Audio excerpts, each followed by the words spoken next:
So let's talk a little bit about this World Economic Forum thing. So there's this, I don't even know what you'd call it, conference, gathering of a bunch of smug elitist ghouls.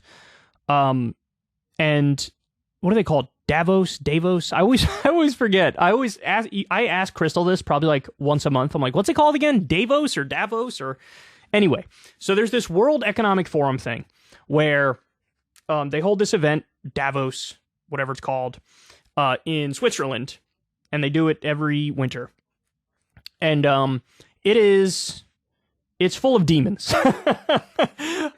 Not literal demons. We're not crazy, televangelist types here. But it ain't a good place to be, let's just say. So all these people virtue signal about how, us, bro, we're just trying to make the world a better place and stuff, bro. As they fly there on their public jets and they pillage the world with their corporate profits. But so they all gather together. Let me read you a little bit about this. This is from the Wikipedia page. By the way, I love how there's been a war. There's been a war on this forum because you have some people who are trying to accurately describe it. Some people are probably going like soft on the World Economic Forum, and then others who go like super duper conspiracy level on the World Economic Forum page. So you got like warring factions from all over the place, I'm sure. The World Economic Forum is an international, non-governmental, and lobbying organization. So by the way, I already hate it. Lobbying organization, lobbyists are the bane of our existence. Anyway, based in Cologne, Canton of Geneva, Switzerland, it was founded on the 24th of January 1971 by German engineer and economist Klaus Schwab. Now, you've probably heard that name a decent amount recently because he's become like sort of the centerpiece of a lot of far-right conspiracy views, like, how George Soros was like the go-to. Now Klaus Schwab has been emerging as one of the other go-tos. Like when you want to talk about the evil people secretly shaping the world, you go to Klaus Schwab. The foundation, which is mostly funded by its 1,000 member companies, typically global enterprises with more than $5 billion in turnover, yet again, already hate him. This is a gathering of the most smug, arrogant, wealthy elites in the world. Global enterprises. As well as public subsidies. Why are they getting public subsidies? Views its own mission as improving the state of the world by engaging business, political, academic, and other leaders of society to shape global, regional, and industry agendas. So this is, you could tell by the wording here, this is their own wording, and look how smug they are. We're improving the state of the world by engaging business, political, academic, and other leaders of society to shape global, regional, and industry agendas. Yes. Please, give me a cup so I can fart into it and sniff. That's the kind of people we're talking about here. The World Economic Forum is mostly known for its annual meeting at the end of January in Davos, a mountain resort in the Eastern Alps region of Switzerland. The meeting brings together some 3,000 paying members and selected participants, among whom are investors, business leaders, political leaders, economists, celebrities, and journalists for up to 5 days to discuss global issues around 500 sessions. Next to Davos, the organization convenes regional conferences in locations across blah, blah, blah, blah, blah. They go to China, United Arab Emirates, and provides platform for leaders from selected stakeholder groups to collaborate on projects and initiatives. The forum suggests that a globalized world is best managed by a self-selected coalition of multinational corporations, governments, and civil society organizations, which it expresses through initiatives like the Great Reset and the Global Redesign. Okay. So now we're about to dive into Glenn Beck talking about this issue.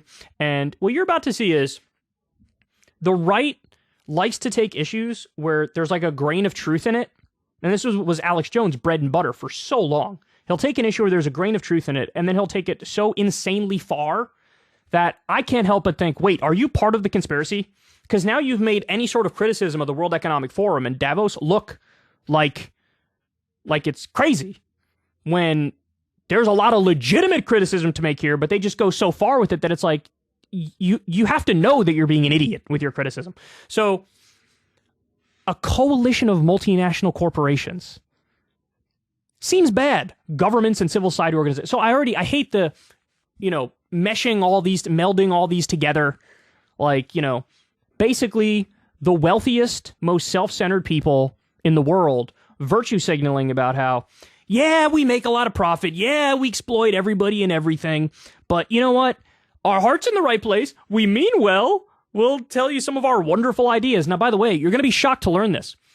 The their wonderful ideas to save the world never include raising taxes on them or increasing funding to social services, universal health care, unions, higher wages. Weird. They're all in favor of, we're going to make the world a better place, bro. That's why we're here. That's why we're here.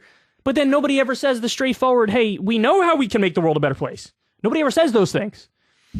So anyway, this is a insufferable group.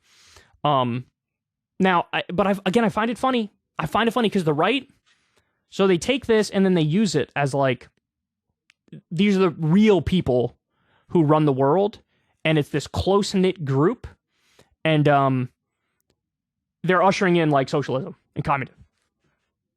But there's never been a group less socialisty than this group. So again, they like flip the conspiracy on its head. They flip it. So let's watch. Glenn Beck is going to give you his breakdown of this this group here in this meeting, and it is just a field day of lunacy.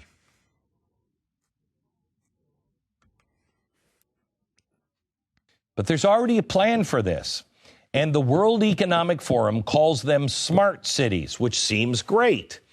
Progressive urban designers like the UK headquartered ARUP group, they have their own section on the WEF website. They're gaming what smart cities might look like. It's kind of exciting. Well, what would life be like in these cities? Well, here you go. Their plan for 2030, your family will eat 0 amounts of meat and 0 amounts of dairy.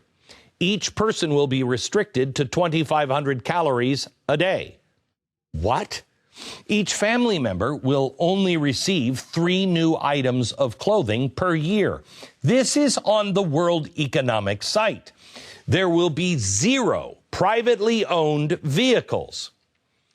This article on the website actually quotes Klaus Schwab and his references in the 4th Industrial Revolution. They talk about utilizing technologies like 5G, quantum computing, artificial intelligence for, quote, reshaping the built environment. I got to tell you, this is the scariest stuff I have ever written. I mean, Utopians in 1984, that stuff couldn't be done 20 years ago. This is George Orwell on steroids, and it all can be done and is being done. Okay, if you haven't figured it out, literally none of that stuff is being done. None of that's being done. They're gonna ban you. You can't buy more than 3 pieces of clothing a year. They're gonna ban you from doing that. They're gonna ban you from eating more than 2,500 calories a day. That's what they're gonna do. They're gonna ban you from all meat products and all dairy. None of that stuff is happening, Glenn. See, this is what I mean. It's almost like he's part of the conspiracy because now, because he says things that are so insanely idiotic, and he says like, oh, it's already in motion, bro. They're already doing all this stuff, bro. Well, then now any criticism of the World Economic Forum looks like it's tinfoil hat stuff. And it, by the way, no, criticize them all day long.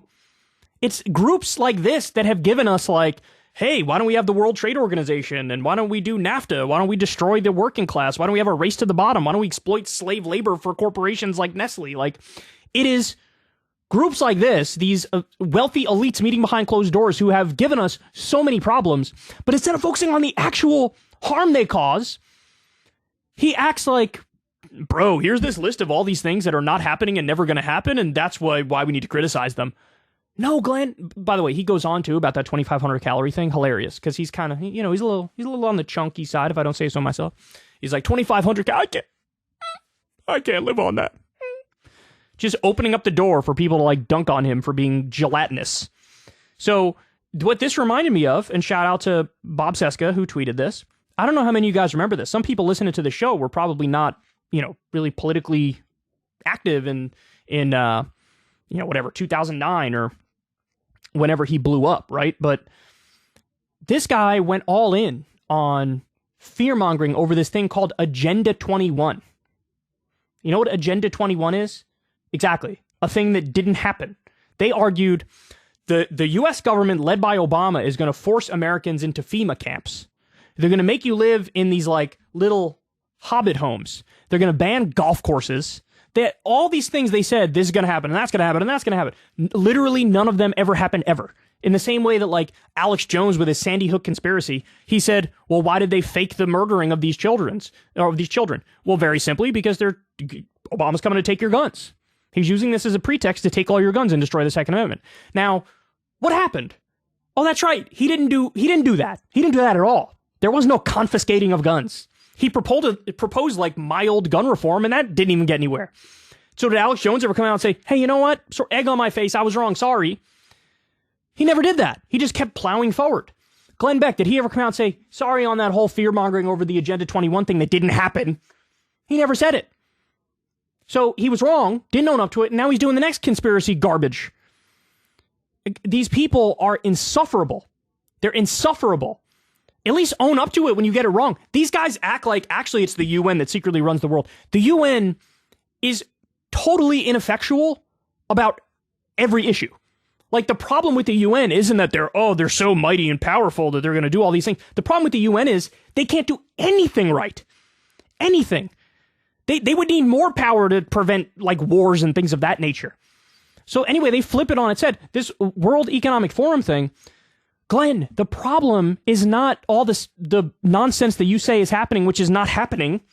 The problem is the immense concentrations of wealth and power in the hand. We don't live in a meritocracy. These idiots think we live in a meritocracy. They think they're wealthy because they're these massive geniuses and they're better than everybody else. And so they meet and they're like, well, how are we going to fix the world? How are we going to save the world? The problem is that you guys have all this wealth and power in the first place. Now, I submit to Glenn, the real solution here is to tax these people. Higher taxes on billionaires, higher taxes on corporations, higher taxes on the mega wealthy. You take that money, you put it towards childcare, universal health care, universal education, trade school, eliminating student loan debt, eliminating medical debt. There's a whole list of things. Unions, higher wages.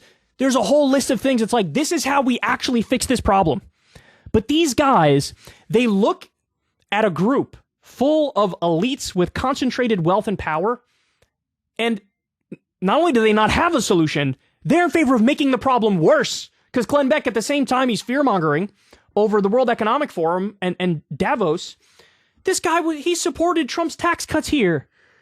83% of the benefits went to the top 1% of that tax cut bill. Trump destroyed the Consumer Financial Protection Bureau, which returned $12 billion to working class Americans who were defrauded. He worked for the predatory payday loan industry. They paid him Trump $1 million, and Trump did favors for them and dropped the lawsuits into them and dropped the regulations into them. So at the same time, this is what I hate about this, is that as Glenn Beck virtue signals, like, me bro, I'm for the working class, I'm over here to help out the working class and call out the conspiracy, you are actively aiding and abetting the conspiracy. At every turn, you're in favor of giving the people with the most wealth and the most power more wealth and more power. God, I hate, this is one of the biggest issues with this pseudo-populist right, this anti-establishment right movement. At the same time, they posture like, bro, we're against the elites. They support every single policy goal that would give more power and more wealth to the elites. This is the problem. If I came out and told you all the solutions to dealing with this extreme concentrated wealth, Glenn Beck would turn around and say, I'm part of the conspiracy. You're part of the conspiracy. By wanting to fix the problem, you're actually part of the conspiracy. No, Glenn, you're part of the conspiracy. Because you come out with these idiotic arguments saying they're already doing that, really? Show me the law where you can only buy 3 articles of clothing per year. Show me the law where there's 0 meat consumption, 0 dairy consumption, and you're limited to 2,500 calories. Show me the law. Don't give me some nonsense text from these virtue signalers on their website. Show me the law. There is no law. That's made up. And now when you say this is what you have to worry about, you are wrong. What you actually have to worry about is what's happening right now in front of us, the status quo right now. We have more income and wealth inequality than we did during the Gilded Age. Right now. The richest, like 24 people or whatever the number is, has more than 3.5 billion people. 20-something people with more wealth than the bottom 50% of the world. The top 1% has stolen $50 trillion from the bottom 90%. That was a Rand Corporation study that came out a few years ago. Glenn Beck said nothing about any of that at all. In fact, he supports that. He likes that. But he's going to virtue signal, I'm against the elites, bro. I'm against Davos and the World Economic Forum. And what they do is they have their couple figureheads, whether it's George Soros in some instances. In this instance, it's Klaus Schwab. Here's the difference between me and Glenn Beck and the faux populist right. I'm against Klaus Schwab, George Soros, the Koch brothers, and every billionaire you could think of amassing this much wealth and power. But he just postures like he's against it, makes up these bogus conspiracies, and actually, in a way, strengthens these groups. Because now any criticism of these groups looks like, oh, bro, you're just a conspiracy theorist. No, no. Glenn is part of the problem here. And any super preposterous criticisms of these groups, that's part of the problem. The conspiracy is out in the open. The conspiracy is the wealth they've amassed. The conspiracy is the marrying of these governments with these corporations. The conspiracy is just the very nature of this group, which shouldn't even exist. That's the conspiracy. Now, how do you make it so that this group doesn't amass this much power, doesn't have this much wealth? How do you do it? We know how to do it. It's pretty straightforward. But all those things that would fight back against this group, Glenn Beck would oppose it. And he's in favor of all the laws that give them more power and more wealth, as he virtue signals like he's against it. Please. Anyway, so this is the new Agenda 21 thing. It really drives me crazy because he strengthens these groups with his bogus criticisms. So there you have it. All right, guys, that's the show. I love you all very much. Thank you so much for listening. Everybody, do me a favor, like the video, subscribe to the channel, click that little bell icon so you get a notification every single time a video drops. We're trying to get to 1 million subscriberingtons. So hook a brother up, help us get there. If everybody who watched the show subscribed, we'd already be there. So just letting y'all know, and massive shout out to everybody who supports this show on Patreon. You guys make this show work. I've never had a conversation with an advertiser in over a decade of doing this. You guys make that possible. Massive shout out to everybody who supports Crystal Kyle and Friends on Substack. You could link is below for that as well. So everybody have a great rest of your day, and I will talk to you tomorrow. Peace. If you want to see me and Crystal Ball interview legends like Noam Chomsky, Cornel West, and more, subscribe to Crystal Kyle and Friends on Substack. $5 a month gets you the video version a day early. Remember, we take 0 ad dollars for this podcast. Or you can sign up on Substack for free and get the audio version a day later. Link in the video description box below.